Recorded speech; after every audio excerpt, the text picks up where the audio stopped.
So, good afternoon, one and all present here. I, Dr. Manzoor Khan, Assistant Professor, Faculty of Law, Integral University, Lucknow, welcomes you all. The Faculty of Law, Integral University, with the Association of Indian University, under the aegis of Human Resources Development Center, is conducting 1 month faculty development program on the theme of integration of intellectual property rights, principles into teaching, research, and professional activities. The significance of the intellectual property rights in our day-to-day life is brought our attention as we are assembled here today. IP rights are essential for safeguarding and advancing innovation, creativity, and entrepreneurship. From pioneering technology advancement to the artistic creations that mold our culture. As we have already completed our module 1 of the faculty development program in last week, now we are going to start the session 1 of module 2 of the faculty development program. And the topic of this session is best practices in academia, negotiation management of IPR. And to deal with this topic, we have our resource person, Professor Dr. Asghar Ali Ansari sir. Professor Dr. Asghar Ali Ansari sir, working in Jaipur National University, Jaipur, as a senior professor of English literature, and he is the author of 5 books on English language and literature, and has written number of the research papers published in the national and international peer-reviewed journals, which have been cited by many national and international scholars. One of his book, Progressive English, published from Jeddah, Saudi Arabia, is being taught as a textbook in many universities in Gulf countries. He is also a reviewer and a member of the editorial board of many national and international journals of English language and literature. Professor Ansari is equally interested in Urdu literature and writes poems and criticism in Urdu. I would like to quickly extend a warm welcome to Professor Dr. Asghar Ali Ansari sir for his thoughtful observation. Sir, I welcome you. Thank you, Dr. Manzoor. And thank you, a beautiful introduction. And I'm grateful to the Faculty Department of Law, and especially Dr. Wais and Dr. Manzoor for inviting me as a resource person. And especially I'm thankful to the head of the Department of Law, Dr. Seema Siddiqui. And really, I feel proud to be a resource person of your university, Integral University, Lucknow. So let us start, Dr. Manzoor. Yes, sir, please.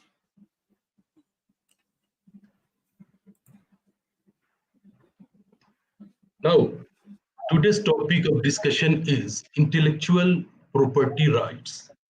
So before we start, we should know about what is intellectual property rights.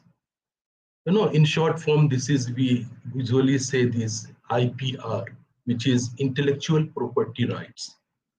So its definition and meaning, it becomes necessary to understand other aspects of intellectual property. So intellectual property means it is a legal right to protect our inventions or literary works or design symbols or anything which is the creation of our mind, and that is our property.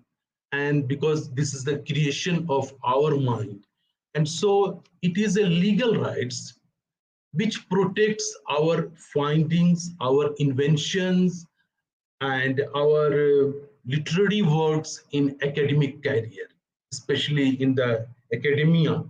So this becomes very important because after a hard labor, we create something.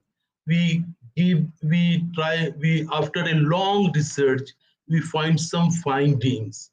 We come to a conclusion and give that. So that becomes our property. And so this is a legal right, intellectual property rights. This is a legal rights which protects our creations, creations of our mind, which is invention and in academic career. Now, it gives us right for the exclusive use and utilization of our research results. You know that it is, since it is the creation of our mind, whatever we have invented after a long research, or what we have written as a literary work, or any papers, academic papers on law, that becomes our own property. And so this right, that is the intellectual property rights, it gives us right that we can use our this creation in any way, whatever according to our desire. We can give it to someone, we can give it to we can display it, we can we can use, reuse, and in our research results. And so it gives a right, because you know that but here why this right becomes important, because in this age, although there are some restriction on plagiarism, but there are some pupil or some institution or some other academia, which sometimes some people uses from that. And to stop that, that is called a literary theft. So to stop that literary thefts, we this right is there to protect our creations, so that nobody can steal our creation, or nobody can imitate similarly without giving even without giving any references. If there is reference, ample references, and he gives your writes your rights, names, and gives that, accept that such and such lines or such and such things have been written by so and so person, that is called the literary reference. So if references are there, so no problem. But unfortunately, there are some groups of people, or some uh, you can, whatever you can say, they use your literary works or literary research, or the result of the research or your inventions without taking any permission from you. And so here comes these rights to protect, and in later on we will discuss how to protect our right and our inventions, our whatever we have written, or any literary work, or sometimes design. And there are some methods to protect, that's our right, patents and trademarks and copyright rule. So we will discuss in our next slide. So here, intellectual property rights, this is a legal right which protects our invention from the theft. So this is very important, becomes very important. Now, there are many types of intellectual property and intellectual rights which protects our right. That is, first is the patent. You know that patent is very important. Patent means if something you have got filed for patent and you have got patent, no one has right to use that inventions of yours, or the creations of your mind, or any literary work without permission. So that becomes only yours. And at this time, because at this time I remember a couplet from Gulzar, which is in Urdu, and I would like to, and that is the best definition of patent. That Gulzar says that कल रात मौत आई थी मेरे घर मुझसे मिलने, बड़े गुस्से में थी, गुस्से में उसने मुझसे कहा मैं तेरी जान ले लूंगी, मैंने हंस के कहा चाहो तो जिस्म ले लो, जान तो मेरी जान के लिए. That is the patent, because this jaan is patent to for my beloved, and so you can't take this. The similar thing is here, that patent is exclusive your right. No one can take that things, that creation or inventions of yours from you. So patent gives us exclusive rights for our invention. This is purely your right. You can use this, you can sell it, you can display it, whatever you want, you can do that with the if it is the patent, but no one can use that. So the patents becomes very important, and whenever is there is important, I suggest and I advise you that you must file for patent of your creation or your invention of research or conclusion of the research. Second thing is that copyrights, it protects our original works.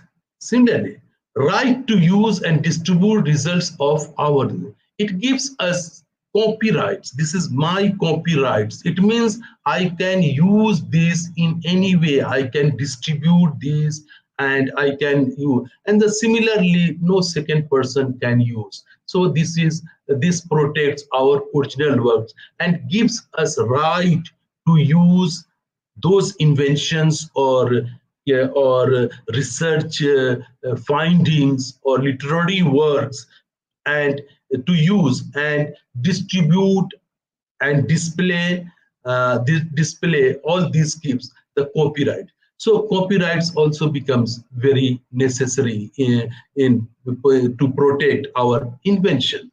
Second is that trademarks.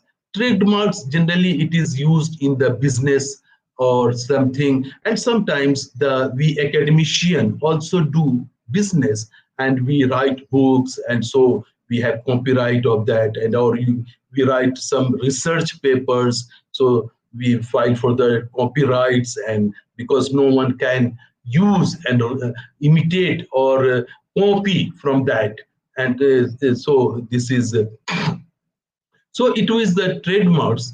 So it safeguards symbols, name, title, images, etc. As I told you that this is especially in the field of business, is because business like Samsung is a brand name. So that is trademarks of Samsung. There are some symbols, so no one can use that one.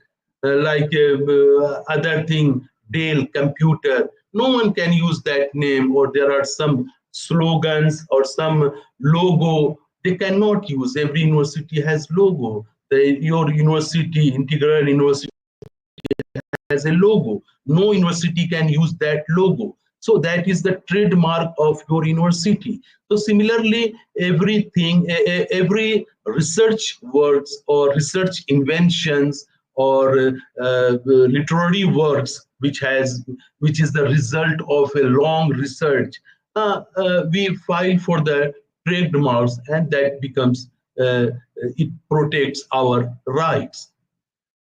Then trade secret. This is the confidential information, business information, such as formula, process, especially in the field of science. The scientists conduct research for a long time, 2 years, 3 years. They find some formula or some process or some symbols. And so it is their confidential information. No one can share that if there is that trade secret. And we apply for that and we get that. And so no one can, but it is our exclusive right. The scientist can use his formula. He can sell his formula. He can distribute. He can share. It is his exclusive right. So trade secrets are very important. So there are four types of intellectual property, that is patents, copyrights, trademarks, and trade secrets.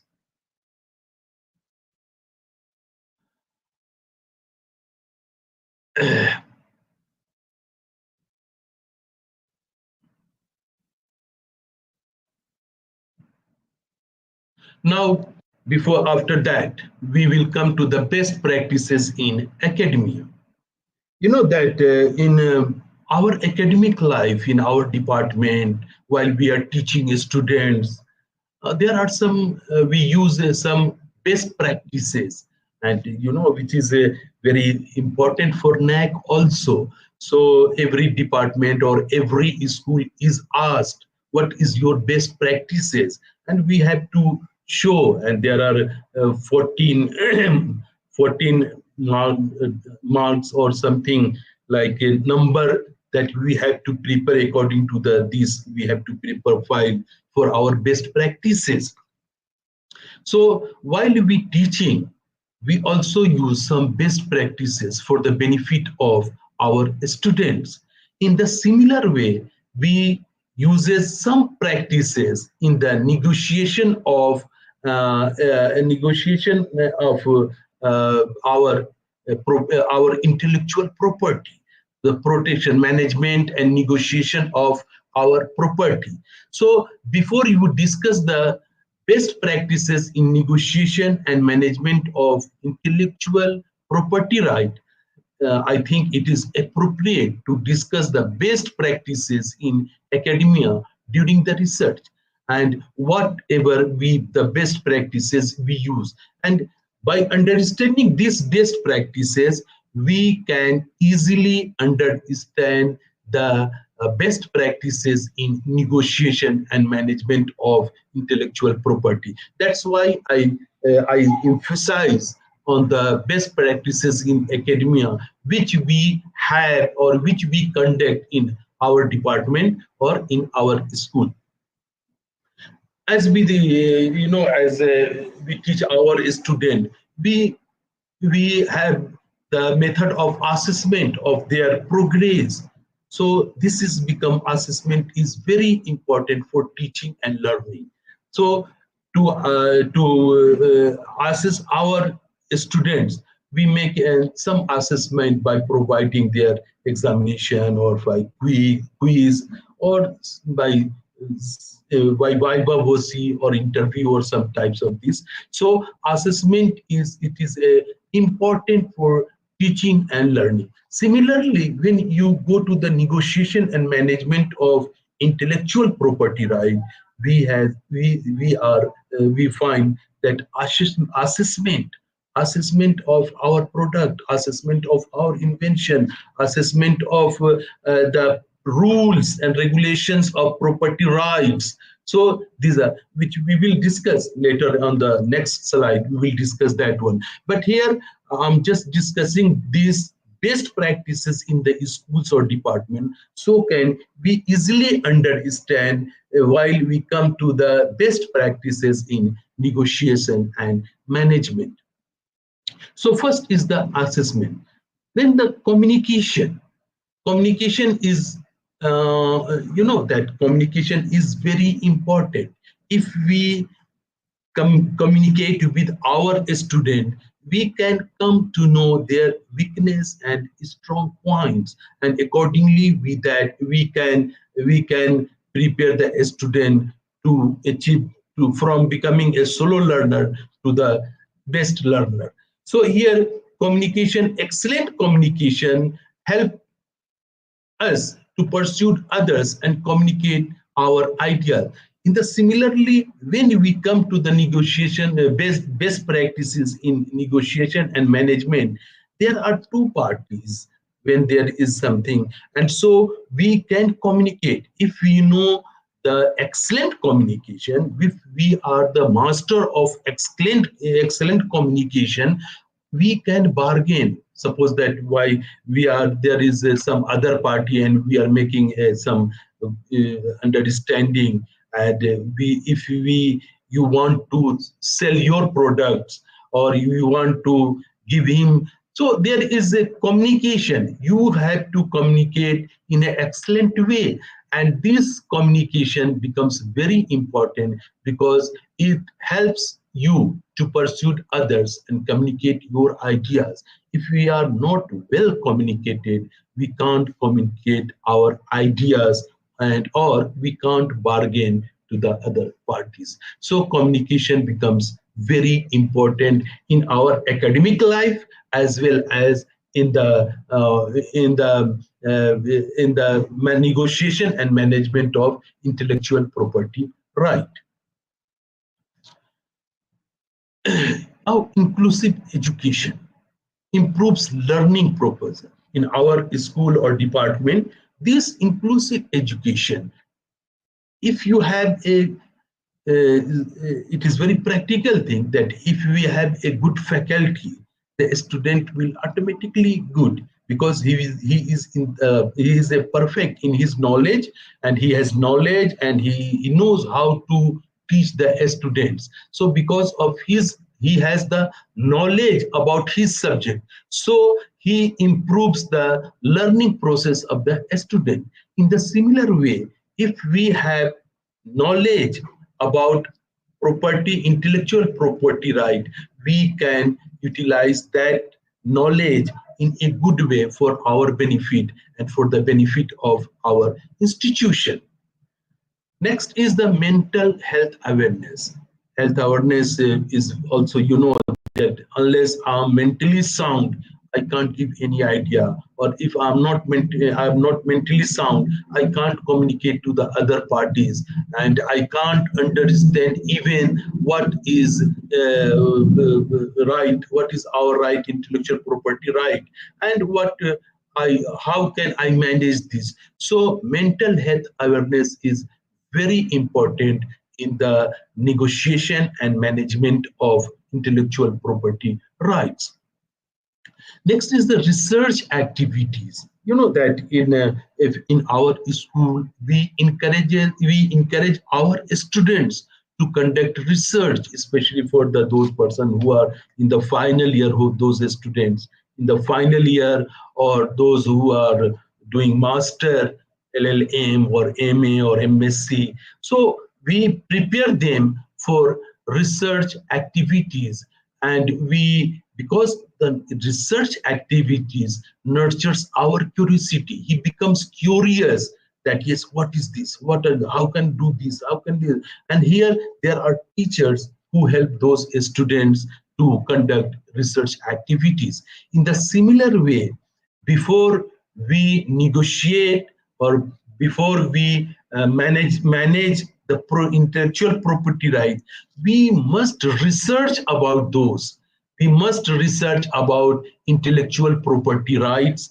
We must research about what inventions I have created, and what are its scope, and to whom I should give him, and how should I display, and how should I sell it in ordinary sense, you can say, how I can say, and how can it be benefited for our institute, for our academic careers, as well as our institute where you are working. So you have to conduct a complete research, and if the research is complete, then you will become, of course, during the research you will become curious to know more and more, and this will profit your institute, as well as your add something golden feather in your academic careers. Now, references. While we give some references, and especially someone is getting in job, so we generally the employer asks 2 or 3 references. You give references. References shows that what type of man you are, and who are your friends, and whom do you. Similarly, we in the negotiation of intellectual property rights and its arrangement, we give some references that in this way I have conducted research, and in this way I'm going to protect my intellectual property. So this is also an important one in the school, in the department, as well as in the field of intellectual property. Now, rewarding participation. As we know that we encourage our students to participate in competitions. We arrange sometimes quiz, sometimes um, um, public competitions, public speaker as a speech to deliver a speech, and something speaking. So in this, and after that competition, we give them some rewards, and these rewards encourages them and motivate them for hard working. In the similar way, if we someone is doing research, and so the academic institution must give him reward and must reward him. It means must accept and appreciate his inventions. If the academic institution appreciate your research work, you are motivated to do some more and more research, and that is ultimately going to help your institute and going to benefit your institute. So rewarding participation is very much important for the development, for the negotiation and management of this uh, intellectual property right, and this ultimately helps the institution where you are working. Work readiness helps in securing job for our students. This is help if they are work readiness, whatever he is asked, he is ready to do. So the employer thinks that he is very good person and he can get a job easily. In the similar way, if we are writing something and we are showing that we are, sometimes we have to be boastful. To become a boastful is not is a bad thing to my mind, but sometimes it becomes necessary. You may be a scholar, you have great knowledge, you have many things, and you have written many things, you have done many things. But if you are not showing them to others, how the others will know about your abilities? So sometimes it becomes very necessary to show that I am capable of doing these things and I can do this. So sometimes we must be boastful that yes, I have this power and I have this ability and I can do these things, so that other must know about you. Otherwise no one is going to ask you who are you. No one. Maybe you are a great scholar, you are a great writer, you have done many works, but nobody knows you. Here you know that. So here you have to strive that yes, I am capable of doing this. So this is also very good things for the management. You will have to show that I can manage my property, my intellectual property. I have a capability to negotiate with others about my property for the benefit of my academic career as well as my institution where I'm working. So this is very important. Now here becomes intellectual property management and its strategy. So to manage anything, we have some process, some we before managing anything, we make some strategy. For example, in the classroom, in the department, we manage the department, and the HOD or the director is the head of that, and after advising the faculty, we make a plan how to manage our, so we big timetable, and who is the expert in this subject, we give that paper to that person. So this is the strategy. So in everything whatever you do, we make a plan and we make a strategy to achieve our goal. So here, to intellectual property management, there are, when we are going to manage our intellectual property, we make some plan and we make some strategy. On according to that strategy, we carry out our plan and this. So this strategy or a plan is very important in the management of our intellectual property. But again, I will divert from the main topic that before we proceed to the best practices for negotiation and managing intellectual property right in an academia setting, it will be appropriate, as I think, it will be appropriate to know about IP management and its strategy. So, what is IP management and its strategy? We will come to know here. We will try to know what are they.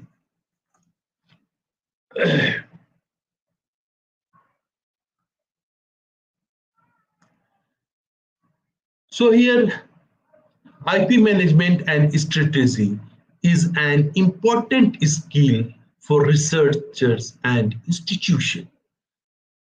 And this IP management, this empowers us to safeguard our ideas and findings.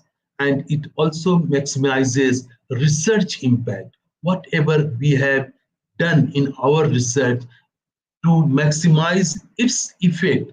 The same thing here happens, as I told you, that unless you expose your ability, unless you show your ability, nobody will come to know about your ability. Nobody knows who are you. So similarly, if you have done a very good research on that, you have a unique finding of your research after a hard labor. But if you are not maximizing the impact of your research, that is useless. It is so maximize research impact. It is very important, and that can be done with the management and its strategy after making a plan. So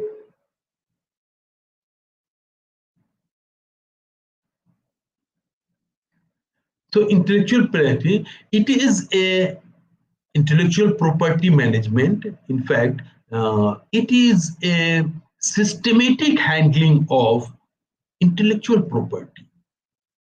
Systematic, as I told you, that we have to make a plan to run the department or run the school in the university.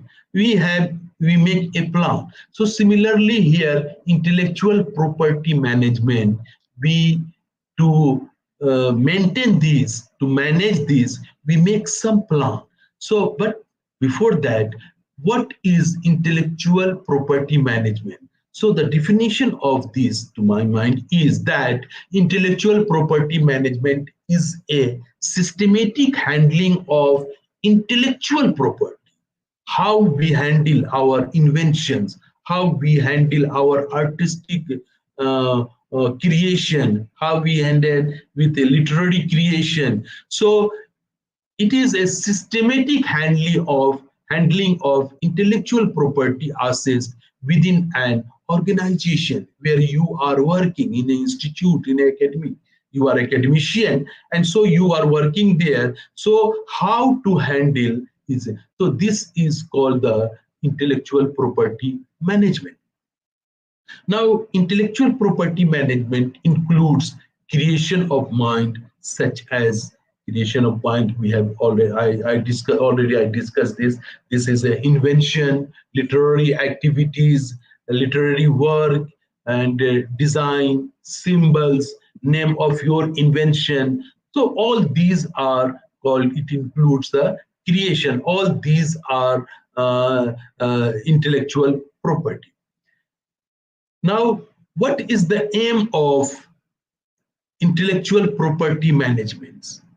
So the first main aim is to protect these assets, to protect your creation, whatever you have created, to protect from others, so that other cannot take it and cannot write in their name, yes, I have done this.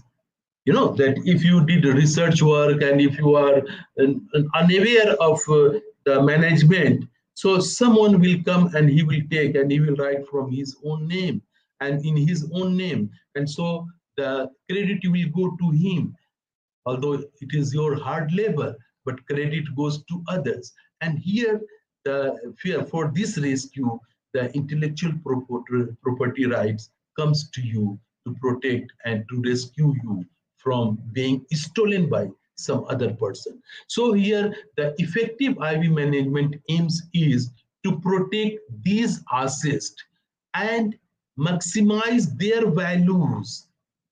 So suppose that you have invented something, and of course, if you have invented something, so naturally you as well as your institute will want to sell it to other person, or and for that we get something in return.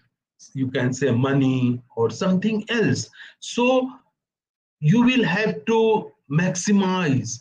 Here you have to show your bargaining power, that yes, and here the again the communication, the excellent communication comes for your rescue. If you are excellent communicator, you can bargain and you can maximize the values of your inventions by effective expressing your thought.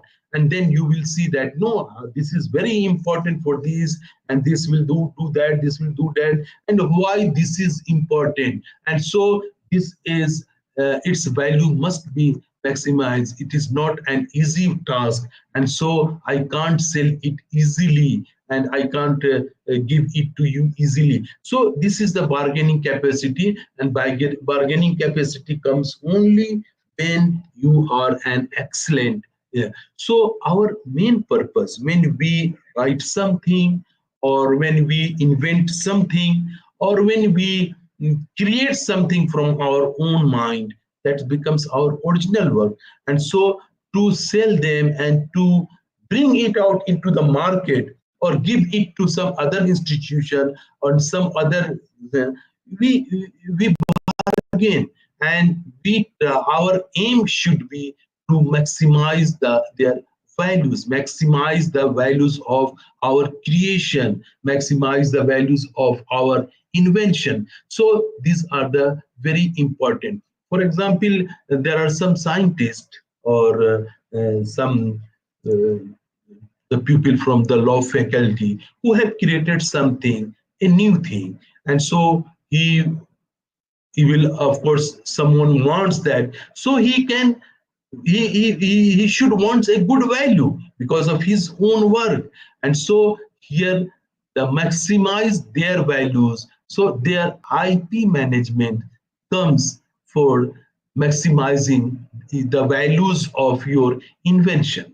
So the main effective IP management's aim is to protect your assets, to protect your inventions, to protect your creation, and to maximize their values, whatever you have created, whatever you have invented, and whatever you have produced the result of your research. So you should get the maximum values of your work, so that you should be benefited as well as your institute should be benefited. So here the IP management aims to give maximum their value, and at the same time in it ensure they contribute to an institution. The IP management ensure that your creation, your invention, your literary works should contribute to the institution where you are working. If it is not contributing to your institution, then it is useless. Either this is your shortcomings that you are not highlighting that. So it, as you know, that we have a pressure in every university, all the faculties have a pressure from the higher authorities that you must do research work. This is the modern age, and in modern age research works becomes important in whatever the field. Even in our field, in English, we are asked to write some research papers, published it somewhere, some important year, or write some books so that it can contribute to our institution. So as you know that you might have some ideas. When I was working in the NAC committee, and we find that a lot of books and research papers are needed for to get the high rank in the NAC. So NAC committee emphasize on the that, and so everyone they are asked, every faculty are asked to write some research paper, not only write but the standard research paper, and contribute to some book chapters or some year. So in this way, suppose that if there is there is a faculty in your department and he is writing a book, or he is writing a research paper, and that is published in a very good Scopus research paper or ISB number the books. So ultimately he is going to be benefited. It is his own work, but institute where he is working, it is also going to be affected, going to be highlighted, because everybody will know that yes, Mr. So, Dr. So, Professor So and so is working in that.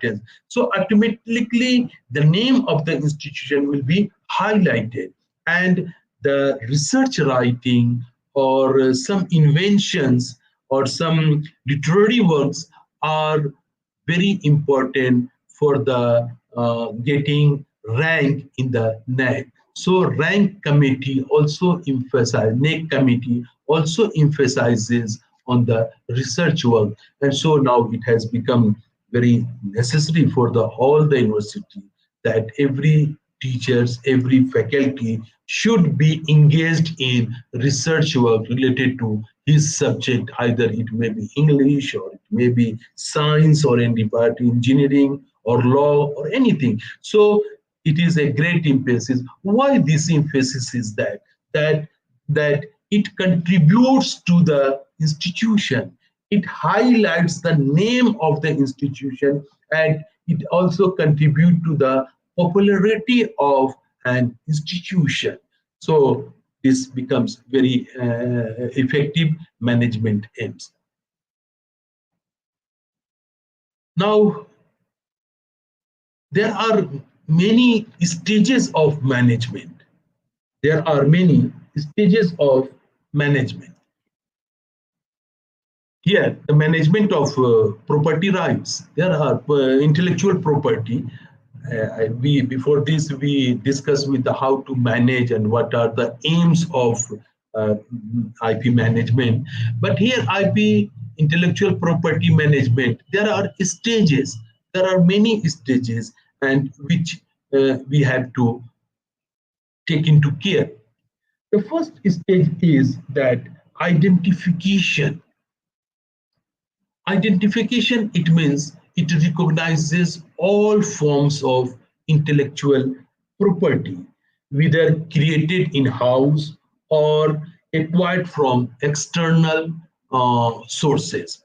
So this is the identification. We should identify intellectual property. Yes, this is my intellectual property. Either it is created in-house, it is, you have created yourself, or you have in the field work practical or something you have done, and then you have given a result. So you should identify the identify the intellectual property, that yes, this is my, and this is internal. I completed this into my department, or I went for the field work. And in case of law, sometimes we send pupil, students, and faculty to the courtroom actual, and where they write their experience and all. That is the from the external sources. If we are doing research, or we are with the discussion of the faculty, or discussion with the our students, we do something, and then that becomes the in-house research. So identification is very necessary, recognizes all forms of intellectual property. We must know all forms of intellectual property. Either they have been done in our department, our school, or they are from the external sources we have acquired from them. So this type of we should do. Second is the protection. Protection means it implements measures to safeguard IPR, such as patent, registering for copyrights and trademarks and some other thing. So these are the measures to safeguard intellectual property rights, such as filing for patents and then registering copyrights and trademarks and using non-disclosure agreement. So there are some types, and the law of India has given, and even sometimes you know better, there's sometimes international law. All these things, patent, copyrights, these are the international law, and we have. So here, protection. So protection is the variant. So while you are managing your intellectual right, you first of all, we should identify, you should recognize all forms of intellectual property, and then you should take measures to protect your right. And as I told you, that the measures are, we have discussed in the previous slide, that there are patent, copyright. So as soon as you complete your research, as soon as you complete your research, or you find something, and you write some literary works, or you write something, so the first stage you should have that, fight for the patent, that this is my invention, so that no one can. If you are making a delay, then someone will come and they will claim that, oh, this is mine. And there are many examples. There are many examples that you will find that there are some people, and the group of people, especially those are the professionals. After taking money, they provide the thesis, or and a very interesting thing I would share about this, although this is a personal, but very interesting thing, that when I was working in Qura University, Makkah, so I received a thesis, because at that time it was very necessary in India that one copy of thesis should go to the foreign country. And then I will not tell you the name, but I got a thesis. Someone sent me to evaluate that and give the report. So title was the change. And while I was reading the thesis, I thought there are some types of mind that all these words are known to me, and I know these words and these lines. I remember. Then I said, where should I have read this, or what is this? Then I turned out the pages, and suddenly I found that that was the true copy of my thesis, which I submitted in Aligarh Muslim University in 1992. I was surprised. Only the change, title was changed. That is the, then what happened, that is another matter. But so to protect your right, so you must, as soon as you complete your thesis, your invention, or your writings, or whatever you have written, research, you should file for the patent. And then you should write. Suppose you are writing a research paper, and you have done, and you think that this is the unique, and this is the new and latest new. So you must also file for the registration. So these are the registration for the copyrights you should file. And so all these are the stages of the protection or management of your intellectual property. You know that where it is not, it is very easy to create something, but to protect, that is very difficult. We made a house, then we built a house, our house, and then why we should use the door and the windows. Why? For the protection. So as soon as you complete your house, the first aim is that no, there must be door, there must be gate, there must be window, so that you can protect your house from the outsiders. In the similar way, these patents and are so we should protect. So protection is the uh, most important stage of intellectual property. Unless you protect your intellectual property, it is useless. Your labor will go in vain. No, your labor will be destroyed. So protection is very important stage in the intellectual property. Now the communication, as I discussed, and that's why I gave you the reference of the department, that if you are a good communicator, you can communicate with your students, you can communicate with your authorities, and you can, while discussing with your students, you can give clarify your ideas in a simple way.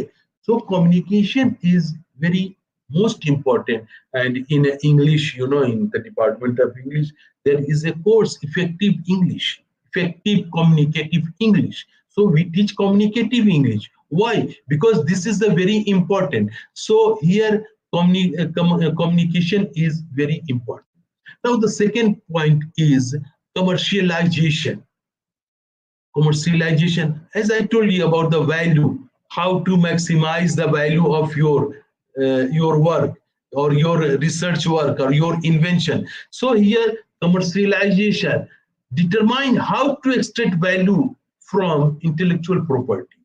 Ultimately, anything which we do, the ultimate aim is to earn something, to get something. In a We are working, we are doing research for 6 months, 1 year, 2 years. Why? Because we want to gain something for ourselves as well as for our institution. And so we commercialize it, and we want to get, we try to get maximum value for our intellectual property.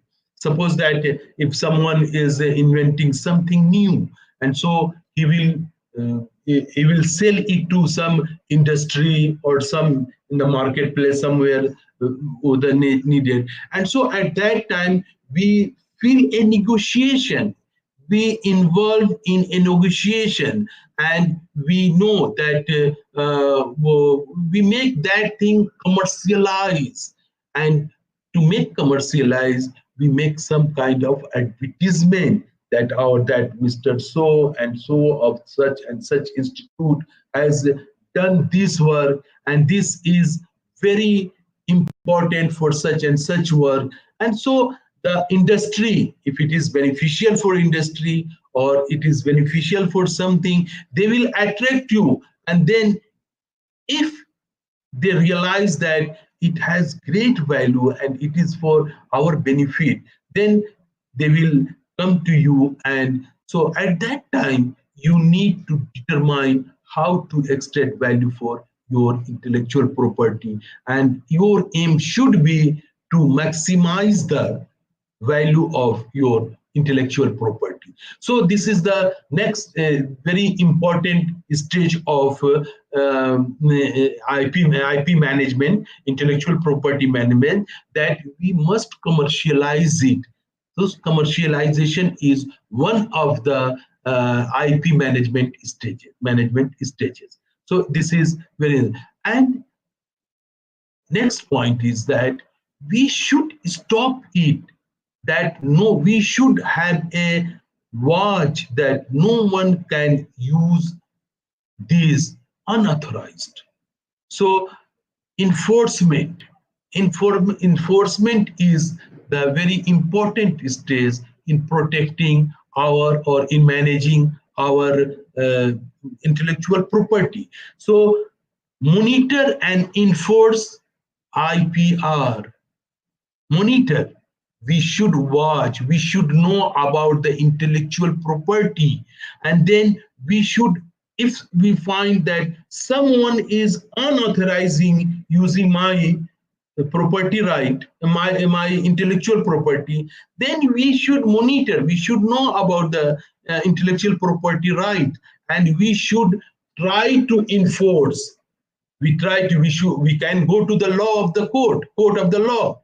We can go and we can claim that this is mine and he has been using, and so we can, so this is enforcement is one of the important management stages. So enforcement, monitor and enforce IPR, intellectual property right, for unauthorized used by others. We should be careful that no one can use unauthorized use of my property, right? So if we are careful about our intellectual property and we are using these stages, we are following these stages in the management, so we will be a successful and we can protect our intellectual property very well. Now here, the after management of our and protecting our intellectual property, of course we, our second aim is that we should send our products, we should send our inventions into the market, and for this we contact the other party and we make a kind of negotiation, we make a kind of negotiation, and that party comes and we there, and then we bargain, as I told you, for the maximum value of our property, intellectual property. So here there are some tips for negotiation which is important for the intellectual property rights. The first is, as I told you already, that research, that is education. We must have, we must understand the other party IP portfolio. What are the other parties? What are they? What are their needs? So before negotiating, we should know who is the party, who is interested in my property, who is interested in my invention. And when we come to know that such and such party, such and such company, such and such industry are interested in my intellectual property, so we must understand what is their portfolio, what is their position in the market, what are their products, how they work. So all these things we should do a research, and because unless we know about them, we can't bargain, we can't try, and we can't get maximum value of our intellectual property. So we must know about the other party, what is their portfolio, what are their position in the market, what are their needs, and what are their interests, if they are interested in these things or not, what is their needs. And once we realize that they are in need of these things, that is my property, my intellectual property, so then we can highlight, we can bargain for the maximum value of our property. So this is one of the tips, that we must negotiate. Before negotiating, we must know the party who is interested in our intellectual property, and we must know about his needs, and we must know about his property, his interest, and we must know his economic condition and his position in the market. If you do research and know all these things, it will become very easy to communicate and to bargain with that party. Now, second is the documentation. Documentation, that whatever there is the document, if the two party comes, of course, if there is a written agreement or some things, or we give the some documents. So we that important thing is that we must review those documents. Every document you should read before signing. If you have to sign an agreement, you must read all those things, and you must clearly understand what are written there and what the document says. Unless you not understand documents, maybe you will be deceived, you will be cheated. So to save ourselves from being cheated or being deceived, we must see the documents thoroughly, and we, after reading and going through all the documents, then we can sign. Otherwise it will be. Now the second tips is for negotiation is that establish trust, establish trust, because we are going to enter with the other party into a business. So if there is no mutual trust, it will not be successful agreement. So before entering into an agreement, and before entering into understanding to the other party, we must establish a trust, and we must seek mutual benefits and trust. If there is mutual benefits, it does not mean that if there is some agreement with the other parties and you will become selfish and you say no, I will get all the benefits from it. So if that party is in the dark, today or day after tomorrow, he is bound to come to know, and when he comes to know, that the agreement will be broken, and so that will be useless for your intellectual property. After that, once your reputation will be very bad reputation you will earn. And so there is said that you should seek that mutual benefits and trust. There must be trust, because we are going to enter into an understanding, and so understanding should be based on mutual trust and mutual benefits. Okay, I'm getting 50%, so you will also get the 50% profit if there is any profit, or if there is anything that you will do this and I will do this. So there must be everything must be clear at that times, and so that there must be trust between the parties. Next tips is that be clear about your goal and explain your goal. If you are clear in your goal, clearly tell the other parties that my aim is that, and I want this, I want that, and it should be like this, it should be like this. If you are ready and if you are agree, then okay, we will sign agreement. Otherwise, you take your own way, I will take my way. So this is also called that we discuss establishing trust. So here, that if you are clear in about your goal and explain your goal and explain your aim to the other party, to the negotiation, so it will be a successful negotiation, and it will be a strong understanding between you and the other party. Next tip is that you should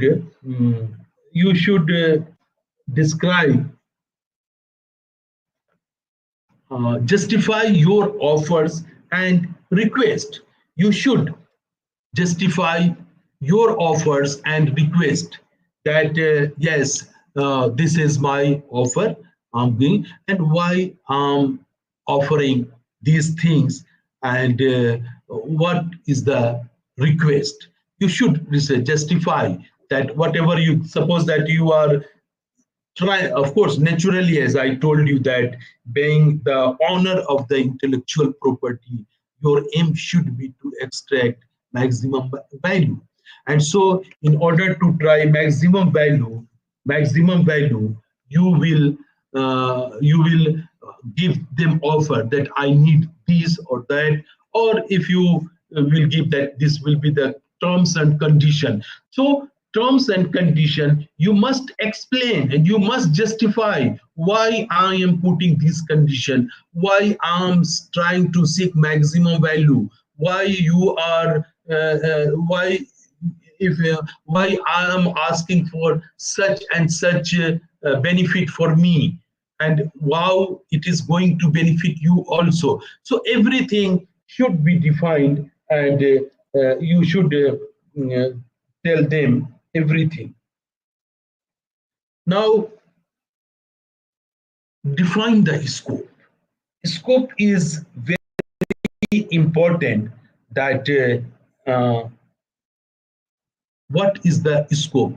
Because this is your intellectual property, you know the scope of it. So when the second party, other party comes for negotiation, during the negotiation, you should define the scope of your intellectual property as well as your terms and conditions. That if I'm doing these things, I'm putting this condition, what is its scope and how it is going to benefit you and how it is going to benefit me too. So in this way, you can emphasize that by putting these conditions and terms and uh, uh, condition in this, by following these terms and condition, we both are going to be benefited. So unless you define the scope of your negotiation, it will not be a successful negotiation. So there are two things. That first, you discuss, you define the scope of your intellectual property, and then you should define the scope of your terms and condition between you and the other party, so that party must be satisfied. And at this time you must tell that how these terms and condition and how this intellectual property going to benefit the other party. So if the party is satisfied, he can give you maximum value. So in this way, you can get maximum value. And as I told you that mutual benefit is very important.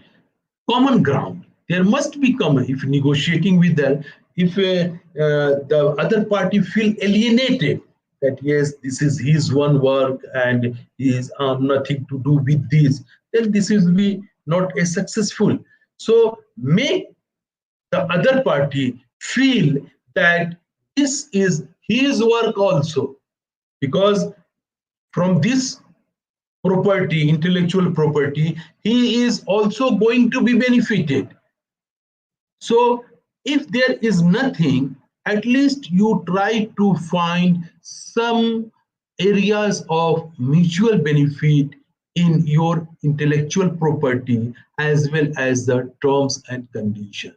So once the party feels that yes, this is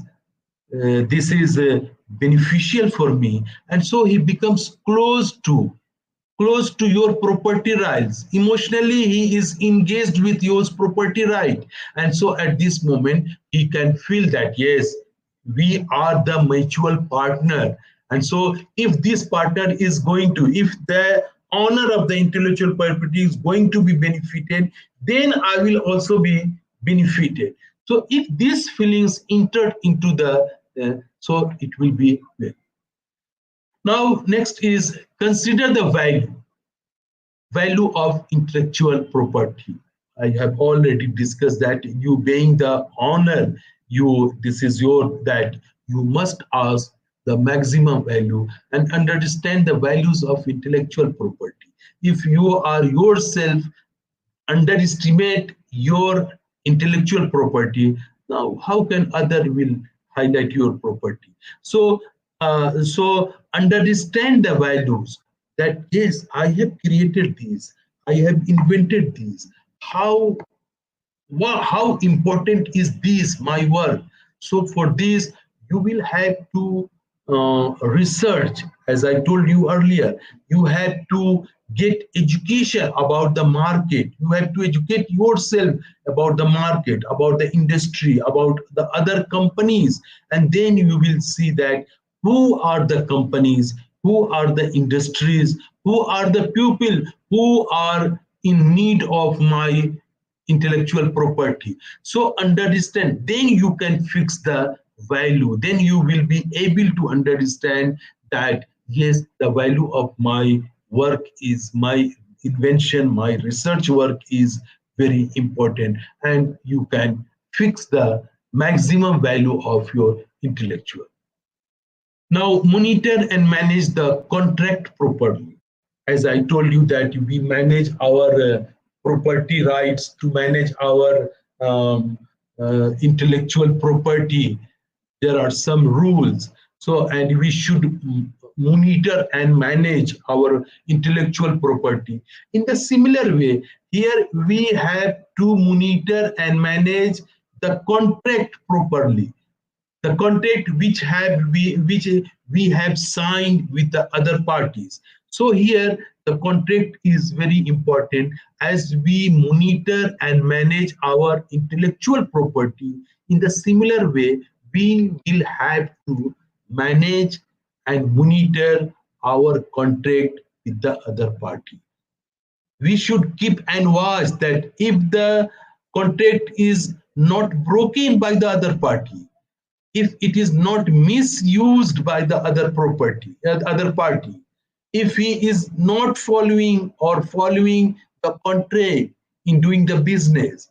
So you must be, because you know that of course there must be a trust, mutual trust, but mutual trust can be broken anytime if you are not aware of your rights, if you are not aware of the contract, if you are not watching the contract properly, that if the contract is strictly followed by the parties or not.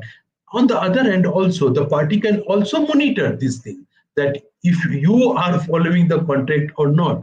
So this this can be monitored and managed by both the parties, the owner of the property, the owner of the intellectual property, and as well as the other party who has paid you or who has signed a contract with you. So monitoring and managing is very important, both for intellectual property as well as for the contract of the property between the two parties. Intellectual property negotiation can be difficult, but they can also be mutually beneficial. As I told you that, I told you many things, that you must be watchful, must be careful, and you must watch the market, and you must make a research in the market who needs yours. So all these things are not easy. These are very difficult, and when there is actual negotiation, after crossing all these stages, when there is actual negotiation between you and the other party, so it takes a long time, 2 3 meetings, 4 times meetings, and sometimes it seems that the negotiation is broken, there will be no negotiation. Then again further, again you restore the negotiation, and we restart the negotiations with the party. So the negotiation, intellectual property negotiations, is not easy. It is very difficult, but they can also be mutually beneficial. So difficult also, but once there is negotiation is done, that is beneficial for both the party, mutually beneficial. Now, for creators, for inventor, for the scholar who has invented the something during their research or the result of the research. So for creators, negotiate IP rights allows them to retain ownership. Negotiating IP right gives him the retain ownership. No one can remove you from the ownership of your property right. Of course, you can sell it, you can, but it is that yes, so and so has done this work, and you have the complete ownership of that work. Now, if you are the owner, naturally you will receive credits for the work because it is your work. So if there is any credit, suppose it becomes very popular, so the popularity goes to you. There are many scientists who have discovered anything, but and they use they sold to the factories, to the industries, and to other companies, but they are the owner, and so credit went to them and they become famous. So it gives the credit for you, for the creator, and control the use of their creation, and you are the sole controller of your creation. You have the power to control your creation. You can display this, you can sell to other person, you can do anything with your creation. And so this type of negotiation is done, that yes, this is my negotiation, my creation, and it will be forever my creation, but you can use you with my permission, with the mutual understanding. So negotiation is a mutual understanding to use your inventions or your literary works for the benefit of both you as well as your partner, because he is doing marketing, he is doing market in the business, and so you have created something, so he is also doing some kind of labor, and so he must be also benefited. And the second thing is that he is highlighting and spreading your inventions among the pupil. So in this way you are getting the popularity, and he is doing labor, hard labor in the field, and so he must be benefited. So here the negotiation IPR allowed them to retain ownership, receive credits for their work, and control the use of their creation. Now, next is for the client allows them to commercially exploit the created IP. For the client is, as I told you, that we both, you the creator as well as the other party, he may be the client, he is your client, so both of them are commercially exploits the created. You allow him that okay, you make a business of my, yeah, and you are, so he does advertisement in the newspaper or something, or the TV or anywhere, and he tries to highlight your product so that people may be attracted, or if there is some process and some formulas he uses in his industry, and he produces after that formula, and then he sells doing marketing. So all these things there, so in this way the client is also benefited. Now, effective management, I think we have discussed this already, that effective management is the systematic handle of intellectual property. Uh, but now, importance of effective negotiation skills.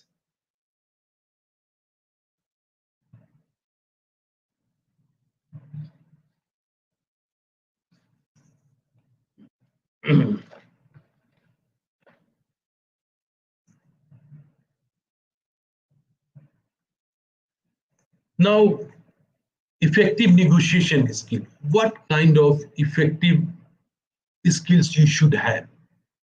Building collaboration. The first effective negotiation is, because you know that since you are the creator, and so you will negotiate with the other parties for the advertisement of, or for the use of your invention, or your literary works or artistic word. So, and for that marketing you need a person that is called client or the second party. So there must First thing is that you must contact a party, and you must, as I told you, that you must have a kind of exclusive research about the marketing. Then if you have research, during your research you will know that which party and which industry or which company is benefited, is interested in my, or who is needed my invention, or who is needed my product. And then you will go and you will start building collaboration, you will collaborate, and that is the negotiation. You will negotiate him, and then a collaboration, you will come to a understanding between you and him, and then you will sign an MOU, memorandum of understanding, which we say. And then collaboration. So for collaboration you have to go, you have to highlight your product, then the other party will come. And if you find a other party who needs your invention, your property, then there will be collaboration. Now, securing funding, the best, most important thing is how you are going to secure fund to advertise your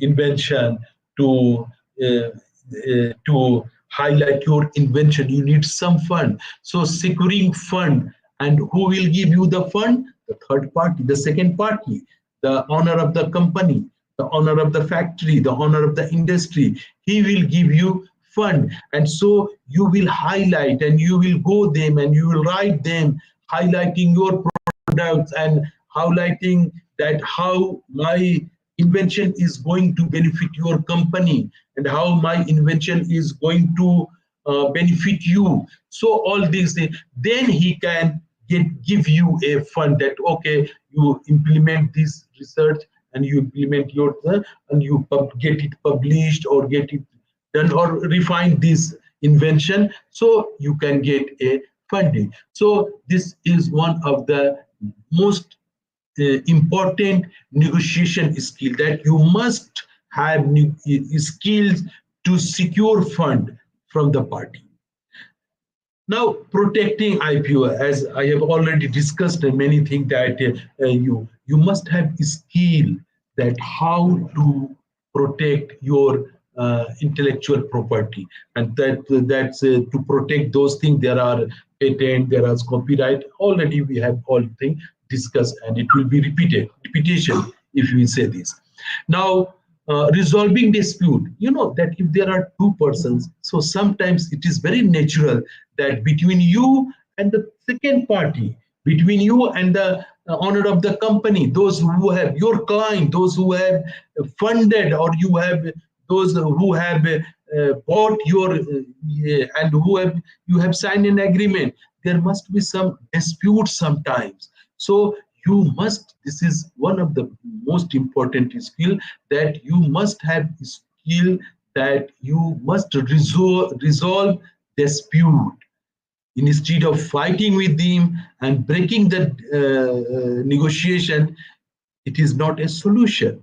The solution is that you must resolve the dispute. If there is any dispute, cool mindedly and intellectually, because you are an intellectual and it is your intellectual property. So, intellectually, you have to resolve those disputes between you and him.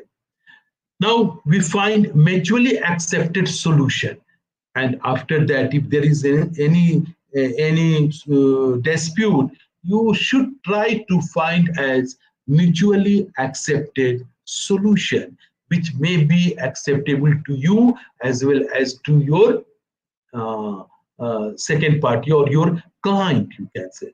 So this is the important thing, that you must resolve, you must have capacity, you must have ability, you must have skill to dispute the resolution mutually acceptable.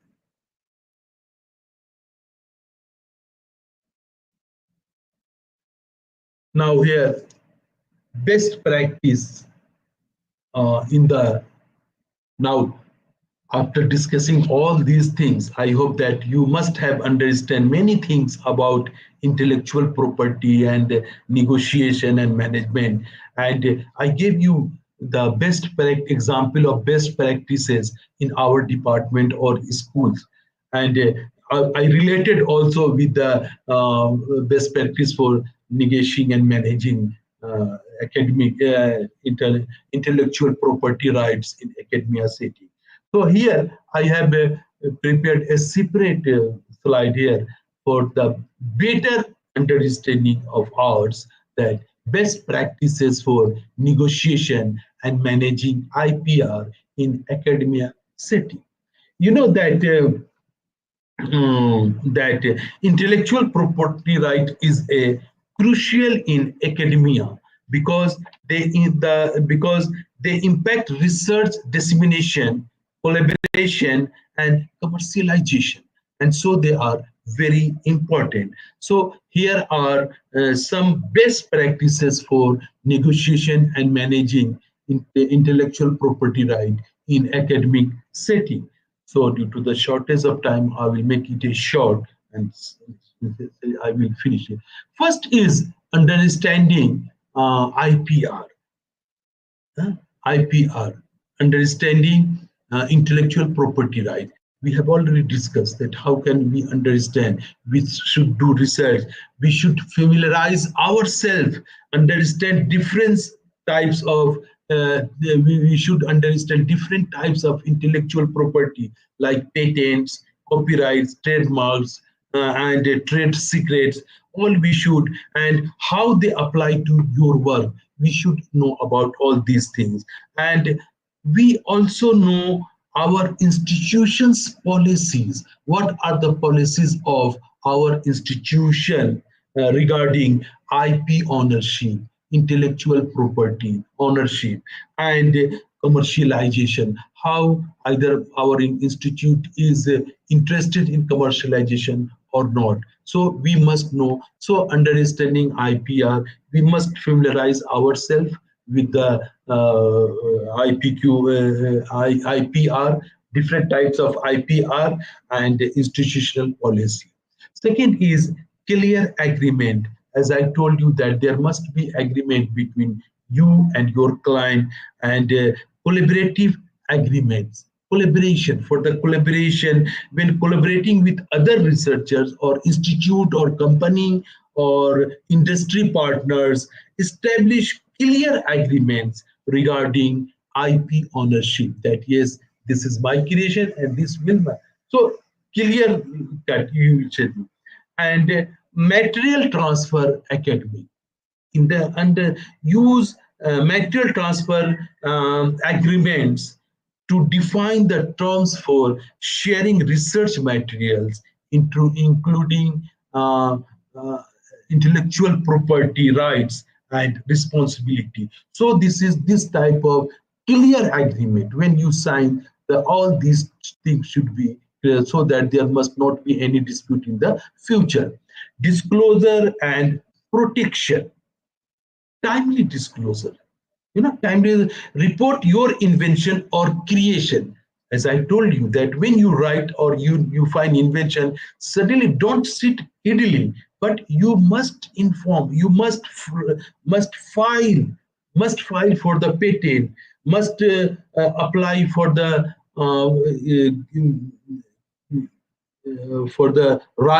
copyright. So report your invention or creation to your institution so that your institution can help you, uh, and as soon as possible.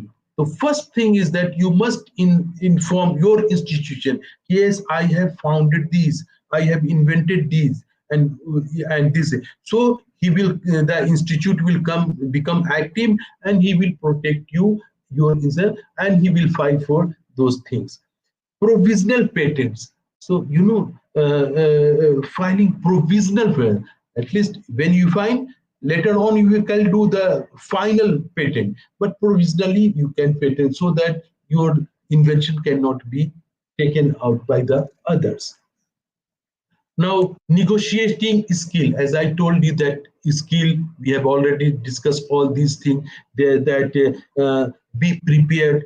We understand your needs and goal, and you should understand the need and interest of the client also. So all these things should be important in negotiation skill. Then value proposition, you should know the what is the value of your intellectual property, and how can you extract maximum value for your gain. And seek expertise. If you are confused and if you are any difficulty, you must consult some experts for your legal professional or technical transfer about your intellectual property right. Next is the commercialization. As you try to do that commercialization, you have to transfer technology transfer office, and you have to do market research. You have to complete your research regarding the market, and then public and dissemination. Public, if you have property, it should go to the public, then the public will know. So how will you contribute dissemination, how will you contribute among the public, and protection with the desire to publish your research work. You will have to publish your research work, you have to publicize your invention, and that ensure that the publication do not jeopardize or other protection. So you should be careful like this.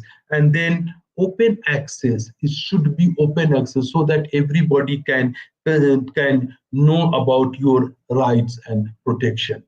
Now, um, contracts and agreement, as I told you that there should be document while you are making a, you should go through the all the documents. And then inventor contribution, what are the contracts agreement between you and your client. So all these are very important for that.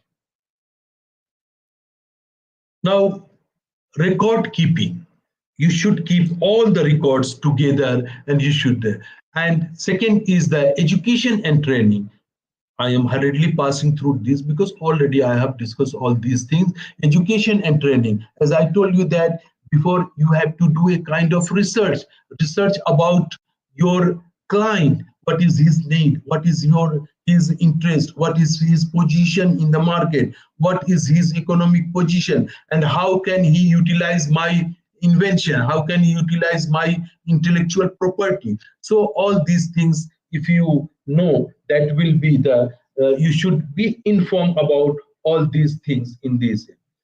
Now, ethical consideration, ethical consideration is very important, because you in this, you should ensure that intellectual property um, practices aligned with ethical values.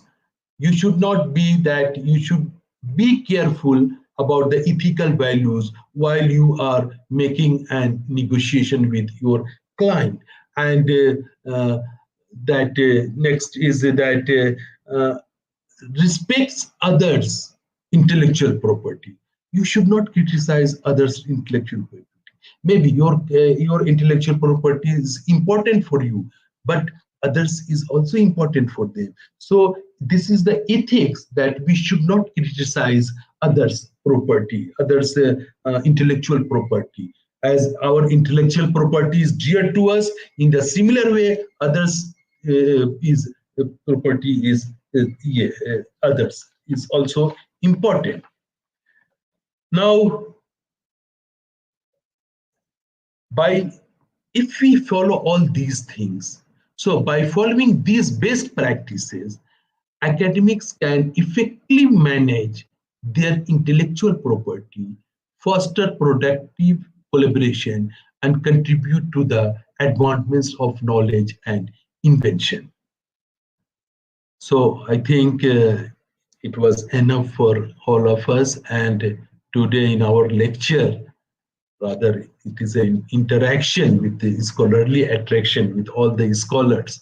I hope that we come to something and we enrich our knowledge about intellectual property rights. So thank you very much and for your patience to listen you me for near about 2 hours.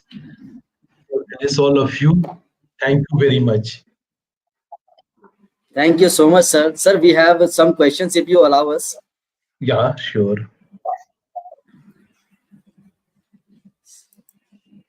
Sir, one of the question on screen.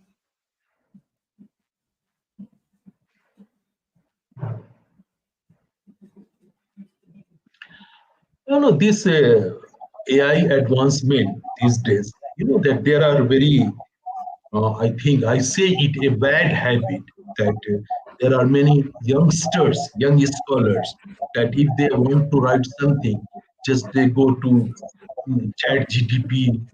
I don't know the name, but this is, if I'm not mistaking, this is the chat GPT. And if you type there, it comes everything. So this is a great challenge for the property, because in this way we are going to get something from others. So this is, of course, this has an impact and on our intellectual property rights, and this primarily is a challenge for also for researcher, because sometimes the words are different but ideas are the similar. And so this similarity, that in our research invention, especially when we write something, not in the invention, but when we prepare for the research papers, or if we write something related to our subject, so that time the scholars are using that, and that, to my mind, that is not good. And primarily this is a great challenge for the researchers. Okay, next. Anyone? So next question is,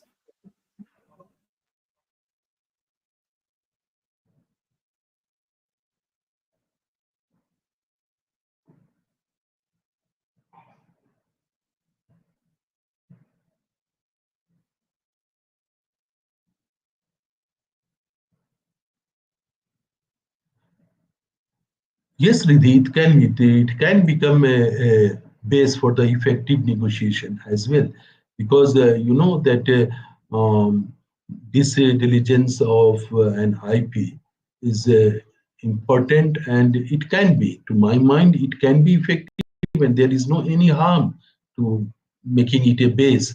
And so our base aim is that to protect, negotiation is to protect our intellectual property.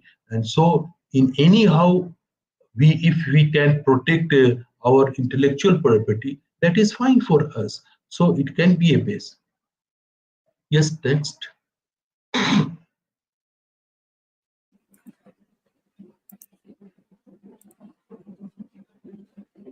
so thank you so much. Good afternoon, everyone. Thank you, Dr. Manzoor.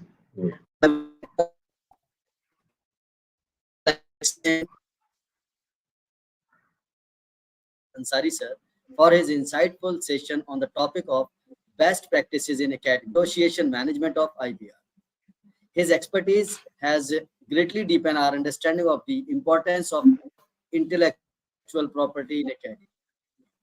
Thank you once again, sir, for your valuable contribution, and thanks to all the attendees for your active participation. Thank you so much. Okay, thank you. Thank you very much. So you should leave now.